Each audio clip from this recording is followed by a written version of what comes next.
So I got complimented today. Oh, what? You did? Yeah, someone complimented my outfit. Not surprising. No, not surprising at all. Yeah, really helped with the darkness. Yeah. Yeah. You were really rocking the beach goth. Today, no. I look like a librarian. Oh, yeah. I was just trying to make a corny transition to our topic for today. Yeah, happy Halloween episode special. Yeah, happy Halloween episode. Our second episode of Convos in the Office, and our theme today is the darkness. Darkness. Which you brought up, Philip, and I want to know a lot about what your thoughts on darkness is as a concept. Yeah, well, it's kind of interesting, right? Because in the northern part of the hemisphere, this isn't Halloween. We're close to the period of time when, we're starting to see our days turn into darkness. Okay. Right? Yeah. And this is also known as a period of time, right, where the veil between the world becomes thin, and creatures of the night and creatures of the day actually intermix more often. Mm-hmm. So I thought it would be a really appropriate topic for a Halloween episode. Okay. And darkness is a hot theoretical topic now. Is it? Yeah. A lot of people are writing about darkness. I think some of this is reaction to some of the 90s optimism that happened with some of the critical theoretical literature, 90s and early 2000s. And now with issues around global warming, continued and exacerbated racial injustice, it's hard to have hope in the same way we had before, earlier. Some of us had earlier, and some of us, as theoreticians and historians, philosophers, and scholars, have begun to think about what does darkness mean for the human condition, right? And there's ended up being lots of different approaches that have proliferated out of that. Okay. Would you like to bring up one that's been on your mind? Yeah, well, one of them is the one that I kind of critique quite a bit, and in my own writing, and this is the idea of darkness as nothingness. Okay. Right? The darkness as a void, which for me seems, first of all, very kind of physical, mathematical, based on issues around either presence or absence. Okay. And as somebody who studies biology, I know that organisms tend not to follow those tidy categories. Yeah, I guess personally I wouldn't define darkness in that way. How would you define darkness? I've always thought of it as a lack of color more than anything, which isn't the technical definition. Yeah. But to me, things being, I don't know, a devoid of light, it's kind of a hard thing to conceptualize if you're like not blind. Right. And how I feel about it is lack of saturation more than anything. I see. This is spoken of somebody who works with visualization software. well, yeah, because the feeling of lack of saturation is more of a sad mood, less abrasive, less comedic. I see. Okay, this is exciting because it kind of sets up a contrast for how I feel about darkness. Okay. I'm informed in the way I think about darkness is as what would be called polychromatic darkness. Dang, elaborate. So what that means is it's dark not because it's lacking light, but it's dark because it has so many different colors happening all at once. Okay. And for me, this ends up becoming really important when we're thinking about living entities, right?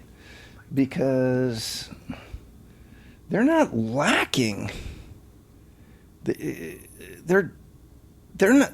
They live in worlds of darkness, but that doesn't mean that they lack activity. It just means that they're concealed by something else, right? Ooh, that's a good point. That's kind of abstract. I'm thinking of this more in terms of a creator's personal darkness. Right. Because someone could create something that is pretty pitch black in tone, but by your definition, that is still activity. No, and I'm also thinking about, so I have some experience. I used to be an artist before going back to graduate school. Unsurprising. Yeah, I used to be a printmaker. Okay. And one of the things I realized while being a printmaker is that there is no single color block. Okay. Right? Yeah. And you don't print by making a void like you would electronically. Sure. You print by choosing a tone of black, whether it be bone black or a red type of black. Okay. Right? So I think that's what I was saying, that as opposed to a living entity, this notion of darkness, which is something that is not something, is really a mathematical electronic entity. Could you expand on that, about having trouble to grasp me that into the practical? Yeah, sorry. That was really abstract. An abstract concept about an abstract way of talking about an abstract concept. So I think a really good way of thinking about this is, electronic terms, right? We're conditioned to be thinking about ones and zeros, right? Either something that's in presence or in absence. And this is a very mathematical binary way of thinking. And we've critiqued binaries, but we haven't necessarily in cultural studies. But there's also this idea of critiquing this type of enumeration, and this idea of zero, I think, is also important on top of the critique of the binary. Okay. And the critique of zero has to do with this idea of these different traditions of thinking about darkness. And one of them is very much an electronic tradition based upon this type of binary coding. Okay. Where darkness can be nothing. Sure. Right? Through a computer program. Yeah. But as a printmaker, right? There is no darkness as nothing. There's the darkness of an aquatint. Yeah. Right. That's fuzzed with a bone black. When you print it, there's a type of darkness that comes about through different shades of tinting. But there's no absence darkness. Okay. So what I'm getting from that is there are varying levels of darkness connotation. Yes. Okay. That's right. And depending on, I guess, the environment around it, and this case in terms of printmaking, when you're talking about a blackish red, it's different black than like a purplish red or a purplish black. Yes. Yeah. Exactly. Okay. Yeah. And this is really cool, right? Yeah. Because it brings us back to another one of our favorite topics, which is goth. Of course we're going to talk about goth. All right, go on. I'm all ears. Because what ends up becoming interesting now is that people tend to think about goths as just wearing black and kind of a culture that celebrates death as a loss of existence. Sure. But this is what we talked about last week in relationship to beach goth. There's a much more subtle relationship between life and death and darkness and light than presence or absence. Yeah. And this is a participation of how things work in shadows together. So instead of thinking about our lives and our deaths as complete presence versus complete absence, let's think about our life as a shadow play. Okay. As a dance of light and dark. All right. I see that. I'm going back to what you're saying about how the weather's changing right now. Yeah, good. I would argue that an autumn darkness is less appealing to me than a winter's darkness. Why would you argue that?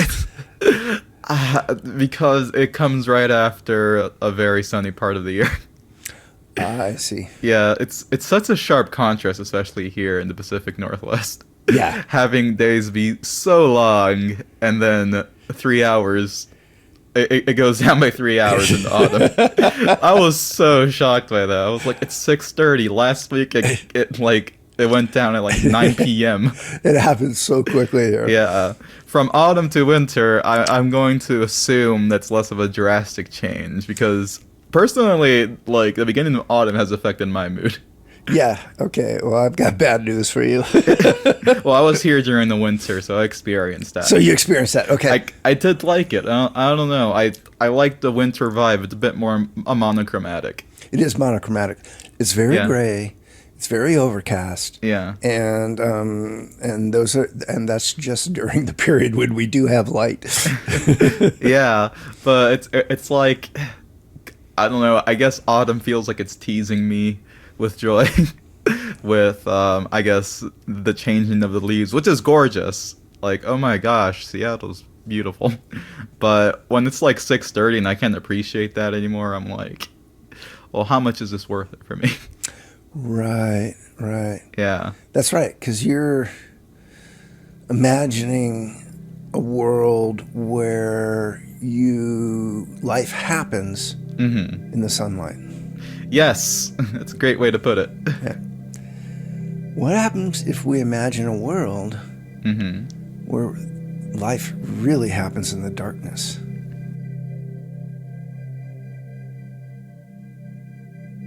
Yeah, that's very gothic of you. Yes. It's also, I mean, there are some insects, for instance. Like, have you ever gone to a pet store or actually, have you ever owned like a iguana or a lizard or a snake? I have not, but I've seen many. Yeah, I have not either. But I know that one of the foods you feed them are called mealworms.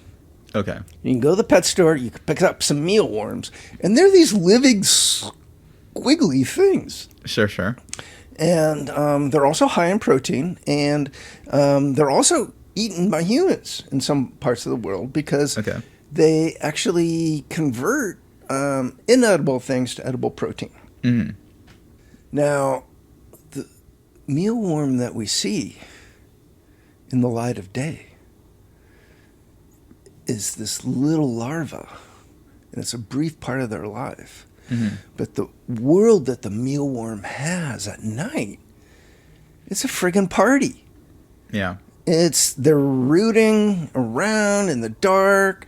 This is where they reproduce. This is where they live most of their life. So maybe we can think about in the wintertime, our daytime existence. Yeah. As the larva as the larval tip of the iceberg to our whole insectivous life. Somehow that was hilarious to me, but somehow I came up with an image of black and white when you were saying that. Yeah. Good. Yeah, which I find is a very a positive color scheme in my mind. What makes it positive for you? I mean, it's like the starkest contrast you could do. Oh, that's cool. Okay. Yeah. Very yin and yang, obviously. Yep. And I think that in itself kind of is beautiful to me. Well, mostly I have this whole thing of, like math, a negative attract. Yeah. Yeah, and I feel like I have that mindset in every facet of my life. Really? Yeah. So I do think like it is very attractive. Like, ooh, those two things aren't supposed to match, but that's kind of nice that they do. Right. Yeah. Yeah. Oh, that's interesting. You know what I would call that? What? how shadows give forms. Ooh, please elaborate. So, when you have illumination, Yes. when you have your light, and then you have something obstructing it, then you have a shadow. Okay. Now the contrast, to go back to the word contrast, between the light and the dark is what actually gives form to something, Yeah. right? So we can think about the black and white as abstract entities, but what's cool about what you're talking about when you start thinking about it as a fashion item Yes. is how it constructs a specific look, Yes. right? And I would argue that notion of contrast is really a goth play on shadows. You would argue that. I guess I would want to follow up with what kind of goth would you call that? Because it's definitely a subcategory. I personally, in the general broad term of the word goth, would not say or agree with that. Okay. Yeah. Because we tend to think about goth, again, in these terms, like what we were talking about last week. We were talking about repetition. We tend to think about it as a subculture then that celebrates something unto itself, right? And so we're at a certain level, goth moved in like musical goth in the beginning. Yeah. And I'm talking here like a move from Susie and the Banshees to some of the later stuff. Sure. It moves from being a form of exploration of different types of emotions and affects into celebrating the culture that was created as goth. Yeah. And once it does that, it becomes less interesting, right? Totally. It becomes a cliche that we associate with goth. Ooh, I'm having thoughts about music now. So, yes, I get to mention this and it's relevant. So as you know, my favorite music genre is pop punk. Yep. And your favorite is post-punk. Yep. And I would say that both of them are derivative of a general gothic theme. Yep. I agree. Except I would say post-punk is kind of what you're saying. And I would say is very sincere or, I guess traditional to goth as a concept that everyone broadly thinks about. Right. Got it. I would say that what I like about pop punk and what I like about a lot of fashion is, I guess, my post-ironic appreciation of it. Of like, we're gonna like pop punk musically, compositionally, it's very happy. I see. It's supposed to have this very upbeat energy. It's supposed to get you to dance. But lyrically, it's depressing a lot of the time. My mom and dad are divorced. I hate my life. I want to move from the suburbs. My girlfriend is the worst. And that's really hilarious to me. But a lot of these bands, they kind of do play around with these gothic motifs a lot of the time. Yeah. My favorite example recently is from an album that I've liked this year by Lil Huddy, young new pop punk singer, rapper, I don't know, a lot of things he is. Artist, let's just say. His album cover, I love it so much. A white background. He's wearing mostly all black leather, black jeans, and a red heart. Oh, that's nice. Yeah. And I'm like, this is very goth, and his whole promotional cycle for this album has been very gothic. Right. But the actual content of this music is very childish and lighthearted. Right, as far as the sounds are going. As far as the sounds are going. Yeah. Well, see, this is the other thing. I think one way of thinking about this is not as two stark differences. Okay. Based on genres. Yeah. But on different ways of embodying a very goth principle. So one of, and this comes out of some of the work on Gothic literature. Sure. As a genre. And some of the scholars in Gothic literature say, well, one of the characteristic qualities of the Gothic is that it combines two things which you would not often think of as being combined. Mm-hmm. Like innocence and fear. Yeah. Right? Sure. Or domestic. Yeah. The domestic and the supernatural. Sure. As far as like a haunted house story. Mm-hmm. Right? And so what I'm thinking about, what we've just done, is we've presented two different ways of thinking about how the combination of elements, the blacks and the whites, Yeah. that we wouldn't necessarily think go together, are combined to create an experience that's disjunctive, Yeah. right? That opens up because it can't be synthesized Sure. into a specific thing. Ooh, dang, those are some good words, Philip.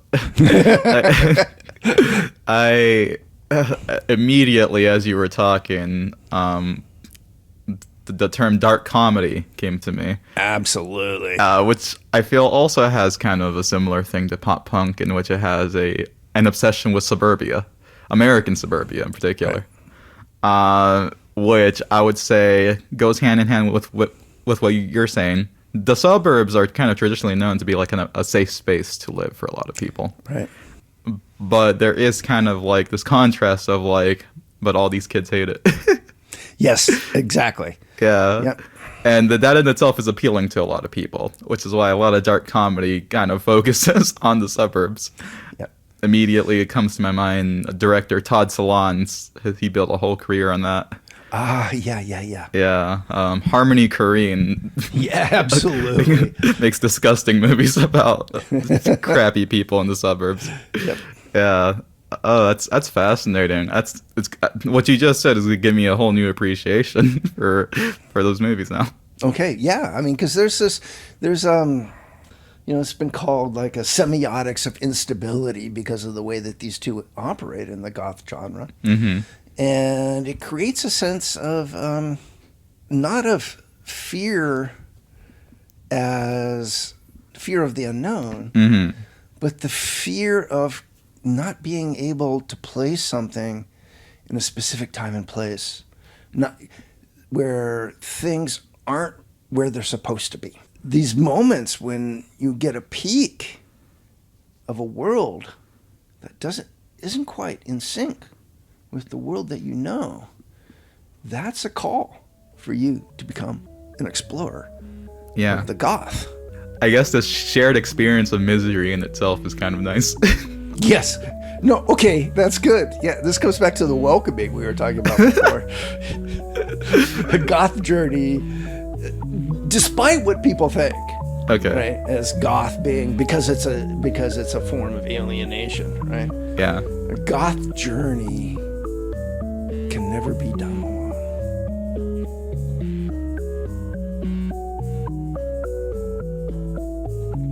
I think Christmas music is kind of gothic. That's good. Yeah, some of the worst music I've ever heard is Christmas music, actually. I love Christmas music. Oh, man. Have you heard Bob Dylan's Christmas? Oh, it's horrible. Well, I'm not too big of a fan of Bob Dylan. Okay, this would be a double negative for you. I get what, and in mathematical terms, that would make it a positive. That's funny. Why do you hate Christmas music? I'm not sure. I think it's because, I don't know, there's something strange. First of all, it doesn't happen throughout the rest of the year, so it's like contained in this little container of the year that we have. Yeah. And it's kind of removed from all the scary stuff that happens around Christmas. Sure. Christmas is a threatening holiday. I would say that the disgustingly sweet and cheery nature of Christmas music accompanies Christmas horror. Okay, good. I love that. Yeah. I mean, the more popular songs are just so repetitive and earwormy and nauseating that to me, like, I kind of appreciate it. And like, I like annoying people with this. Right. Yeah. Okay, so to take this back to our conversation about light and dark, Sure. and this is why the Christmas, I think, is so interesting here. Isn't Christmas around the winter solstice? Yes, it's right after. And isn't the winter solstice the time in the northern hemisphere where we have equal times of light and dark? I was born on the winter solstice, by the way. You were? December 22nd. You are a creature of shadows. It's not the first time I've been told that. Yeah, I mean, that's why we have a lot of holidays during the winter season, right? To remedy all that crap of the gothic of winter. Right. But the problem with a lot of the Christmas music is it forgets its roots in the horror of the darkness. Yeah. Right? It just cheers it on. And what you did was really cool because you flipped it on its head. You said, no, now the horror comes later when you see all the happiness, right, that's being expressed. But, historically, the horror was part of what was being celebrated. Mm-hmm. I'm thinking of this in a very Catholic perspective. Yeah. And in what way? The story of Jesus being born isn't an ideal birth. No, that's right. Yeah. That's. I don't know why I haven't thought about this, even though it's right there. But Jesus as a person is an allegory for Christmas itself. Right. So, the type of birth that comes out of a shadow. Right. There's no clear origin. And even down to the crappy Christmas presents that the three wise men give him. I see. It's kind of funny. Yeah. Like, here, 3 unrelated items that is not going to give you any worth, but it's Christmas time. But they're items of value. They're items of value, yeah.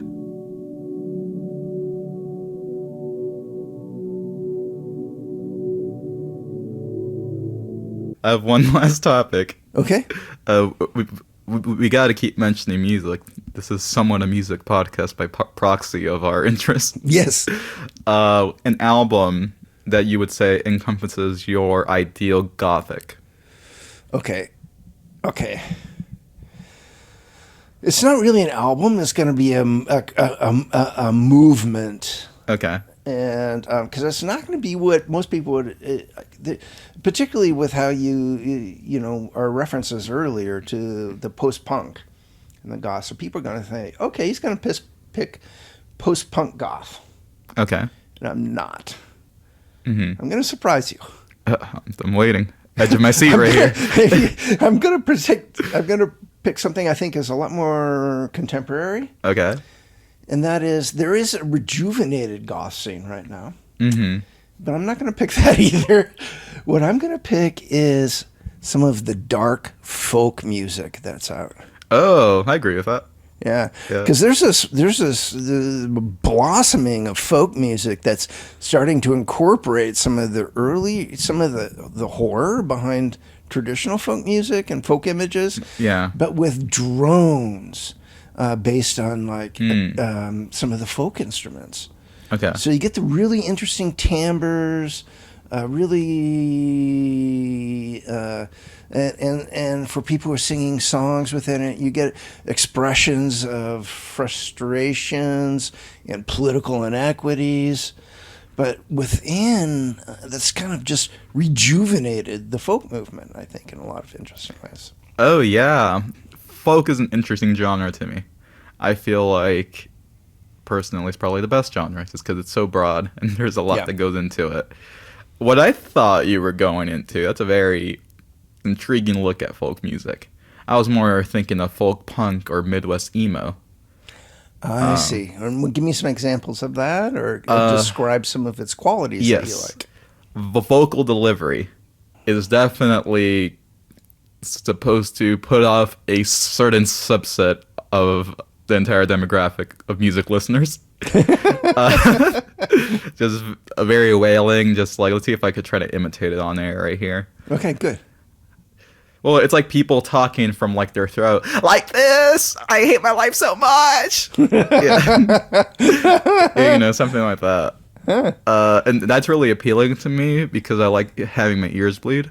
Right. But it's also like that kind of extremism, that kind of almost accurate portrayal of how it feels to be very angry and depressed, as I'm going to put it. Right. It's kind of cathartic. Yes. Yeah. And it's also really interesting that it's coming from the Midwest. Mm-hmm. Right. Not surprising. Yeah, it's not surprising. But at the same time, the combination of like kind of this goth, emo punk aesthetic on top of what comes out of some of that is kind of opens up a kind of a new avenue of expression to what we were talking about before of the instability of the signification that happens when you combine light and dark. Yes, it's a great transition for my pick. Also unconventional, also not very traditionally gothic, but touches upon what you were saying in regards to emo coming from the Midwest and people hating their lives there for a lot of reasons, including political unrest. Yeah. Weezer's Black Album. Yes. Okay. Which is a hodgepodge of varying genres, from Latin-inspired rock to early 2000s alternative pop rock like The Killers to 1960s new space age music. Oh yeah, cool. Yeah, and I mean, I like this dissecting albums and seeing if there's any deeper meaning. And of course, I'm going to be very generous to Weezer because it's my favorite band. But I do feel like this album, very underrated. It was like, destroyed when it first came out because people just weren't vibing with what it was offering. But to me, I was like, no, I think out of probably all of their albums, it has the most cohesive perspective on the world. Interesting. Okay. It starts with a song called Can't Knock the Hustle, which in itself is already a reference to Jay-Z's Can't Knock the Hustle. Right. Instrumentally, it takes influence from Latin rock. There's even some Spanish for the hook of the song. Oh, interesting. And it's basically is just about people working paycheck to paycheck, but still having this like, ooh, I gotta, a work and grind mindset. Yeah. It's like kind of a depressing song that has this upbeat attitude of like, we just got to do it. Right. That's what you were calling. That's the post irony maneuver. Yes, which I love, and I'm 100% sure, like, Rivers Cuomo thought of that when writing the song, especially in context of how the album is structured. It's also an LA album. It all takes place in Los Angeles. I see. Okay. And it really hits close home to me. Yeah. Because there is a dark underbelly of just living in LA. All right. Yeah. No, that's right. And this brings us back to this notion of the darkness as being an element of concealment. Okay. And not negativity. Ooh. Not absence. Yeah. But concealment. So from the perspective of the light, that's negativity. From us creatures who live in the dark, we know that there's a teeming world that happens in the darkness. Another Weezer-related thing, Rivers Cuomo. Sorry, I read too much about this band's life. I would say in the late 90s, early 2000s, he painted his whole room black, installed insulation everywhere around the room, and stayed in there for a few months. He is the insectival Tenebria molotoro, which is the actual scientific name for the mealworm. So he's living his best life in that dark room. I agree with that. Ooh, this is okay. I have a great closer. I did a meditation retreat like 2-3 years ago. Have I told you this? No, I don't think so. I did Vipassana. You did tell me this, yeah. Yeah, inspired by Rivers Coma's experience.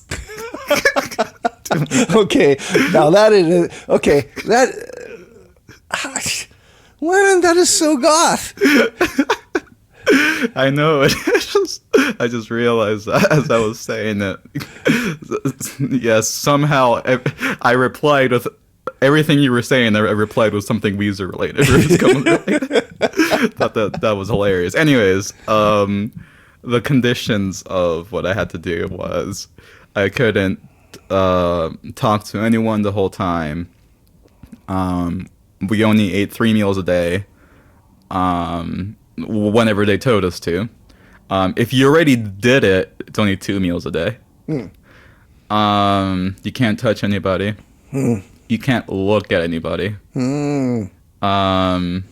And it was 10 hours of meditation each day, not continuously, but we get up like around 5 a.m. And go until 9 p.m. And yeah, it was hard for the first few days. Yeah. Well, actually, what you described, Yeah. if you take away the meditation, that's a lot like my life. That's okay. Eating 3 meals when people tell me I have to not talking to anybody. Well, as long as you enjoy yourself, I feel like it's okay. But that's like the best thing I learned from being there. Because the first 2 days, I feel like it was just my brain just messing with me. Yeah. Like, oh God, I am deprived of something that's necessary for me to live. But past day 3, it became a bit easier. And for one reason, which is the brain itself kind of did its own thing and concocted its own world. What I mean by that was... So the first 2 days, I was meditating, and it hurt like hell because, I have scoliosis, so sitting for too long in one position kind of like really hurts me. Yeah. And I told like the teacher that he's the only person who we could have talked to there, and he was like, "Oh, just keep meditating." And I kept, I was like, okay, I guess this is the only advice you're gonna give me. So I kept meditating, and eventually at some point, like, the pain went away. That's fascinating. Yeah. And on the 3rd day, it was what they were calling Vipassana day, which is like the turning point of the whole retreat for a lot of people, which is like during mid-time meditation, they were like, okay, you're going to experience something during your meditation at this point. And I was like, okay, like, like I've gotten good at meditation the past 20 hours. I believe you because I don't feel back pain anymore. I feel like I could feel my body a bit better. Sure, let's do it. And I meditated during that session, and 20 minutes in, it felt like my brain exploded. Oh, wow. Yeah, like first the sensation started up here. It felt like a little burn, and I was like, okay, that feels nice. From the top of your head. Yeah. And then, just suddenly just kind of encapsulated my whole body. Like I could feel every single molecule just vibrating. Yep. And I was like, whoa, I could get to the state sober? Yep. That's fascinating. That is fascinating. Yeah. It's like I still haven't felt like that ever. I remember afterward, I wasn't in a state of bliss. I was in a state of, you know what, I feel pretty safe. Good. Oh, fantastic. Good. Yeah. And I would say that the color scheme I would equate that to is black and white. Yep. And I would say what you experience there is what we have been talking about is the semiotics of instability, right? Where the semiotics aren't used to convey a simple meaning, straightforward meaning, through reference. Sure. They're used to interplay. Okay. To set each other off, right? In a way to open up a new space. Yeah. That place that begins at the top of your head. Yeah. And then opens up to new types of possibilities. And the new type of possibility for me is being okay with myself. Yeah. Yeah. It's huge, right? It's so huge. Yeah, I talk to my friends often, and as you know, when I'm talking with someone, I try to be a bit more energetic than I am if I'm just by myself. And they notice I laugh a lot. Yeah. And they're like, "Is that genuine?" And I'm like, "I think so. I laugh a lot by myself too." Yeah. And they're like, "Well, that seems like a good characteristic." I'm like, "Well, if I have to hang out with myself, I have to like entertain myself, you know." I told you that I've been having dreams where I wake myself up laughing because my jokes are so funny. I don't really see you do that in real life, though. In real life, my humor is a little bit more dry. It's pretty hilarious. Yeah. Well, dreams is a later topic, as we've discussed. Oh, fantastic. Yeah. And I think that were you going to go ahead and you're going to start working with some of the other members of the Chid community? Ooh, yeah, I'm excited. Gosh, yeah. We got some brilliant thinkers. Not going to mention names, but like, had a great talk with someone today. Fantastic. Yeah, and I was like, dang, that was stimulating. And I think that, I mean, yeah, if we get more of those minds in this space, who knows what we could achieve with just talking. Yep. That's right. And that's the beautiful part of Convos in the office. It's a great way to end it. All right. Hope everyone is safe and that Autumn's dark doesn't embody you too much. And enjoy the darkness.